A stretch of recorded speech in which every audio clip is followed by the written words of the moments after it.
The season pass, right. Is there anything I wanted to say about the season pass, which they were talking about a few days ago? Yes. There's been like so, in the past 2 days since they had the stream where they showed off the battle pass and they talked about seasons, there's been a lot of talk about it in the community. My stance on seasons and battle passes: I hate battle passes. I wish they didn't exist in any game. And yeah, I don't care if it's the norm. I hate it. Simple as that. I just do not like battle passes. I think they take out stuff that would have been in the game if it released 15 years ago, 10 years ago. The things would have been in the game, and now they just take them out and put them on a battle pass and are like, but some of them are free, so that's good for you. That's market value. That's 800% value if we're speaking Diablo Immortal terms. So that's like my stance on all that stuff. Like, just release expansions and new classes as like a DLC character pack. Just don't do like a full shop with like an AI trained to rotate stuff to your liking. Like, I hate that stuff. But mainly battle passes are gross. I don't like them. I don't care that it's the norm. I don't like it. So, what has been talked about in the past few days, 2 days since the stream? Pay to win has been coming up a lot. And I didn't think much on this while watching the stream, but I heard a very good point. Because, let me preface, I don't think the Diablo 4 team are trying to make a pay-to-win system at all. I think they act like when Pez Radar is like out on Twitter and stuff and talking about all this stuff, I think he actually means every word he's saying. I don't think they are trying to make a necessarily predatory pay-to-win system in this game. I think they have good intentions. What the point I have heard, which makes a lot of sense to me, but like apparently a lot of people misunderstand, there is a possibility that the battle pass could be pay to win if your character levels faster than your battle pass levels. Because when you buy, like, yes, I know there is a level check for the ashes on the battle pass.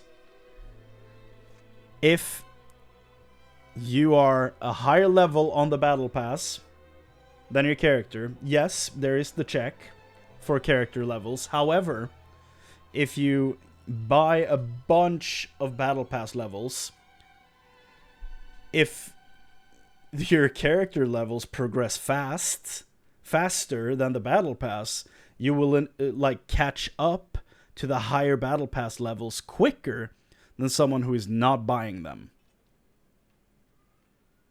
which could be seen as pay to win. And that's apparently the point that a lot of people just do not understand.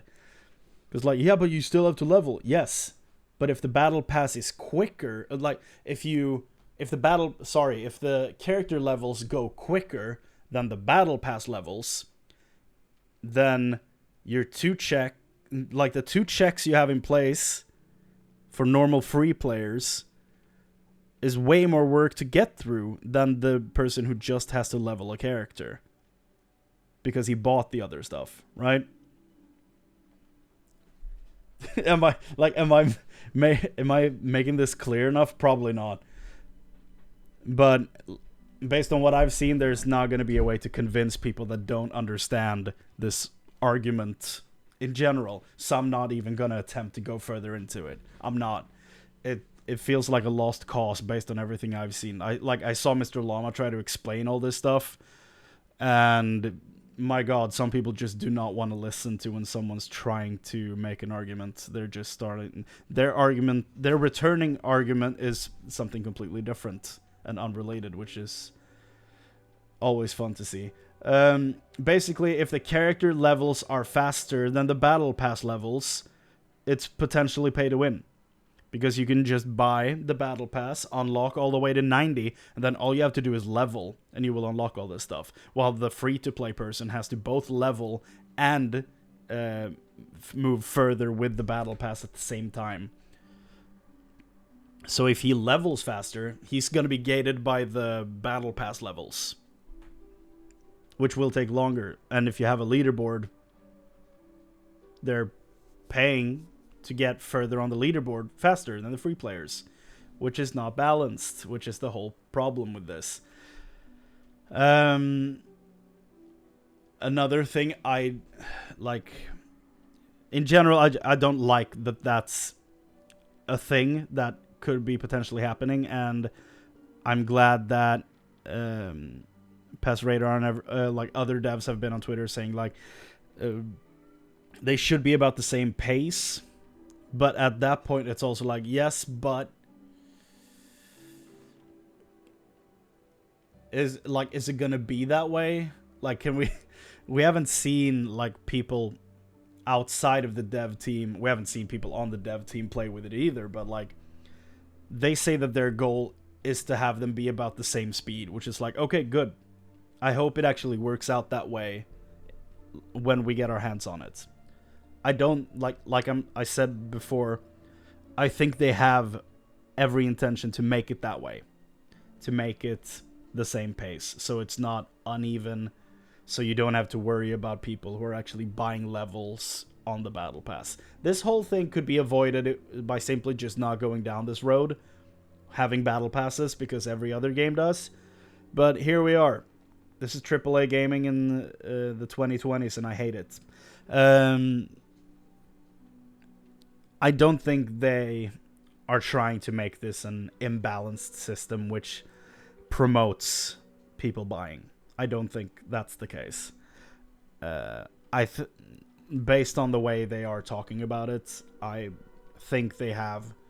Like, the devs and community team are not the ones who put this stuff in the game, but they are the ones that have to defend it, so...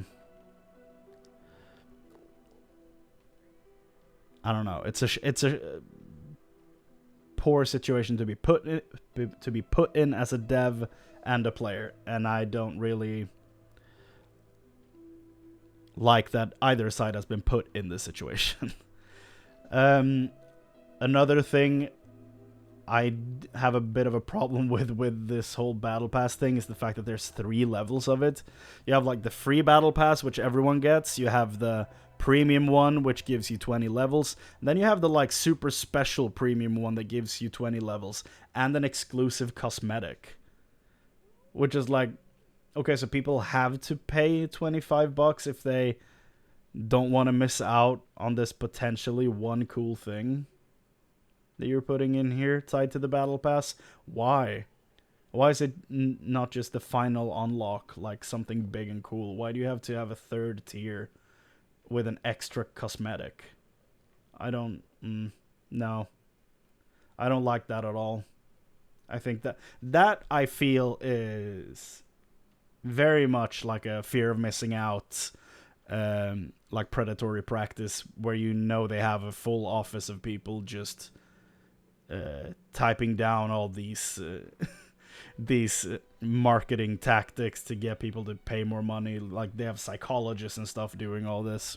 Like, it's not a secret. There, many companies have these types of people either in the office or on retainer just to like get all this stuff worked out, so they know how to get into as many wallets as possible. And I again don't like it. Rotating store is something they mentioned. Why? That's also one of those fear of missing out elements. If the stuff that's rotating is not available in like a full list of stuff you can buy, why just make everything listed and maybe have, if you have to have like a storefront page, have like some featured stuff if you want. But like, if the rotating stuff is not in the full list of things you can just browse through, then that's not nice. Like, if you have a countdown to when they rotate out and swap, don't do that. That's so... No. They have a platinum currency, which, of course, makes people spend money on a fictional currency, which makes it further from being actual money, which makes more people willing to spend more points to buy the item in the game, which is, again, going back to that office of people who look up strategies to make more people spend more money, which is, again, real shitty. Yeah. Here's the thing I haven't really seen a lot of people talk about, though, which is one of my biggest worries. Outside of new expansions, future gear and armor design will most likely just be in the shop.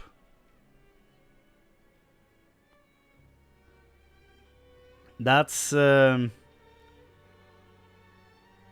not great. And I hope I'm wrong on that. But we'll find out. On that note, on that travesty of a boss fight, and this little talk here about my feelings on the season and battle pass stream they had a few days ago. Love the team dynamic. I really like the group of people they had on stream. I think they were all very entertaining. They were easy to listen to. Just overall a good group of people, and I look forward to seeing more of the streams. There's just the economic side of this game is what is turning me off the most, outside of the druid design, but I'm not going to go into it anymore. He's too big. The camera's too zoomed in as well. Zoom out. Give me the option to zoom out. The the just money side of this $70 game, or $100-something to get to play a few days early, and you get the battle pass bonus as well, the premium battle pass with the 20 levels. Just every 3 months they're gonna pump out a new one of these battle passes that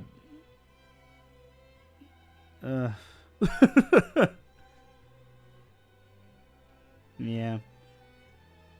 Oh, right. When I was talking about the 3 levels of the battle pass, I completely forgot that it's the free pass, it's the normal battle pass, and the premium pass, which gives you the 20 levels and the cosmetic. That's the actual 3 tiers. I just blanked on that.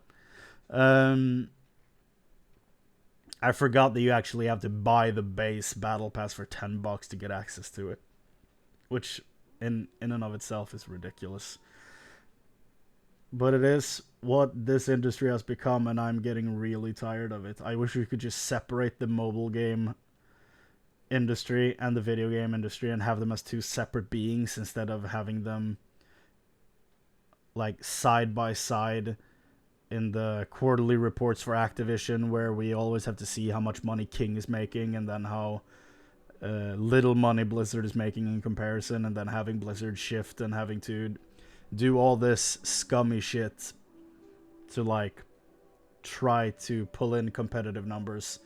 I'm just really tired of it, and yeah, I wish we could just separate the 2 completely and just look at them as 2 different industries, but apparently that's impossible, and everything mobile game has to invade regular video games. I'm not saying mobile games aren't games, I'm just saying they are completely different games. Just like a woodworker is a different type of worker than an office worker. I wouldn't work in an office and compare my salary to someone working as a lumberjack, you know? Where it's 2 completely different things, 2 completely different fields, 2 completely different industries. It doesn't make sense to compare the numbers, really. But yeah, it is what it is, and what it is a shit show, in my opinion. On that positive note, I'm gonna end the stream right here, and I'm probably gonna go check. Well, you know, I'm actually gonna check the Reddit before I go and see if other people are talking about the balance of that fight. Ashava Unkillable is the first one.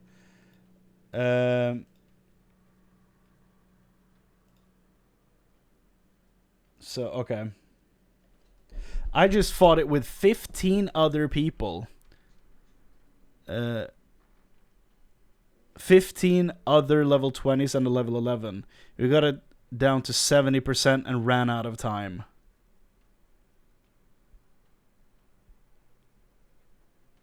It's capped at 12 players. I played at tier 2. Why did I do that? This is frustrating. Is there any way to reset an instance? If you see a bunch of 9 to 15s idling around, they shouldn't even be allowed to join the event. It's silly. You can't do anything about it. I agree. They should not be able to enter the event. Manually run out of the zone and back in. I did anytime I saw anyone under level 20. We got her 50% of World Tier 2. Would have been able to do World Tier 1, but I didn't think to drop down. Got it to 25% of World Tier 2 with a team of only level 20s. All with at least 2 legendaries, decent items. TP in and out, switches the instance. Okay. Said last time I got so many people just go, it's beta bro, chill. Like seriously, 9% upvotes. I think a ton of people hated it until it gets to them, I guess. I don't know about that. Yeah. Had a terrible experience. There was only 8 of us. Same. Well, there were 6 of us. We didn't even get her down to 50%. Did it with a group of 12 level 20s. We got her down to about 1/3 health. Legendary drop rate really made this harder. You either hardcore grind to get the mount the mount accessory thing we're trying to get from this, yeah. Or get lucky to get replaced in a group with a couple of no-lifers. I haven't gotten a single legendary to drop, and that's all I've been spending my coins on. Yeah, like I said earlier, I got 1 from actual drops. 7 other 20s barely past the first triangle. Super fun /S, yeah. And there's the new meta, instance hopping, yeah. Yeah, so next attempt in 2.5 hours, I'm just gonna drop down to World Tier 1 and try it again. I'm probably not gonna go live for that, just to stream the fight and then go offline, so I'm probably just gonna upload that in a separate video on YouTube. Because I need to get some food and all that stuff. It's like 6:30, I haven't eaten dinner yet. Yeah, so I think I'm just gonna call the stream right here. It was like a real short one, but I'm gonna upload the VOD in probably 2 parts on YouTube, and then you'll see the 3rd part where I actually fight the boss and hopefully kill it on a lower difficulty, because by God, this was difficult. Yeah, on that note, thank you for watching. Take care of yourselves. And I'll see you in hell in early June. Bye.